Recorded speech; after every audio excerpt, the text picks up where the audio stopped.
এই যে ছাদে যাচ্ছি, কি আনতে বলো তো? তো যাই হোক, ছাদে যাই, আগে দেখো কি কি আনি, আর সেটা এনেই কিন্তু রান্না করব। ফুল রেসিপিটা তোমাদের সাথে শেয়ার করব। চলো।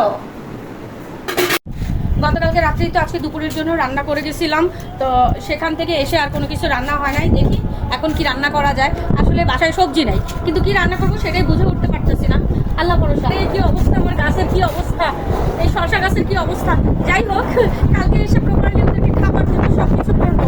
সাথে থাকেন, সাথে থাকেন। কিন্তু দূরে যাও, দূরে যাও। এই যে এত বড় ঝাপসাম একটা মরিচ গাছ, এটা থেকে আমি কোনো ধরনের কোনো ফলন পাই নাই। এটা আমার দুর্ভাগ্য। জানি না আমার মরিচ গাছে কেন ফলন হয় না। আপনারা যদি কেউ জেনে থাকেন অবশ্যই আমাকে একটু জানাবেন, প্লিজ প্লিজ প্লিজ। 4 দিন যত্ন করুন। 4 দিন না তো, 6-7 দিন, 6-7 দিন ধরে। আর এদিকে এই যে পুঁই শাকের অবস্থা, পুঁই শাকও খাওয়া হয় না। আসলে পুঁই শাকও খাওয়া হয় না। ওইদিকে বেয়ে পড়ে যাচ্ছে, একটা তো খাবার দেওয়া হচ্ছে না। এই যে আমার কলমি শাক একদম তো ফ্লোরে, এই যে ছাদে চলে আসছে কলমি শাক, এত বড় হয়েছে, ওই মাথা পর্যন্ত গেছে গা। এবার বুঝেন কত বড় কলমি শাক হয়েছে। তো যাই হোক, মোট কথা আমি যেটার জন্য আসছি সেটা নিয়ে যাব। আমি কিছু কচু শাক নিয়ে যাব।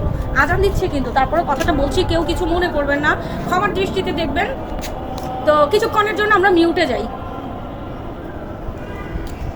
এত পরিমাণ বাতাস, মনে হচ্ছে যেন সমুদ্রে সব কিছু বাতাসে উড়িয়ে নিয়ে যাচ্ছে।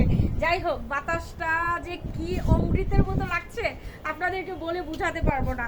রাত যেহেতু হয়ে গেছে, তখন কিন্তু এখন কিন্তু কি বলে, সবজিগুলো আর কাটবো না, ঠিক আছে? সবজিগুলো কাটবো না এই কারণে যে আপনাদের সাথে শেয়ার করতে পারবো না। আমাদের ছাদের সবগুলো লাইট নষ্ট। জাস্ট এই যে একটা গাছ, কি বলে, শশা গাছটা আমি জাস্ট উপরে উঠাই দিয়ে তারপর নিচে চলে যাবো ইনশাল্লাহ।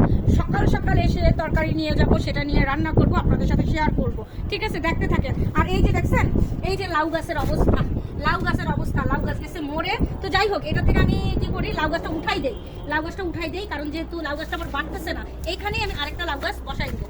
এই যে লাউ গাছটা উঠাই দিলাম, দেখা যায় না। এই যে দেখা যাচ্ছে কিনা জানি না, অন্ধকার তো, একদম সন্ধ্যা হয়ে গেছে। তো এই যে লাউ গাছটা উঠাই দিলাম, একদম শিকড় থেকে উঠাই দিছি। এখানে আবার এনে আরেকটা লাউয়ের গাছই লাগাবো, না হলে করলা লাগাবো। তো যাই হোক, আজকে একদম অন্ধকার হয়ে গেছে, এখন আর কোনো ভিডিও করতে পারতেছি না। তো সবাই ভালো থাকবেন, আমার জন্য দোয়া করবেন। তবে সবচেয়ে মজা পাইছি এখানকার আবহাওয়াটা, এখানকার বাতাসটা।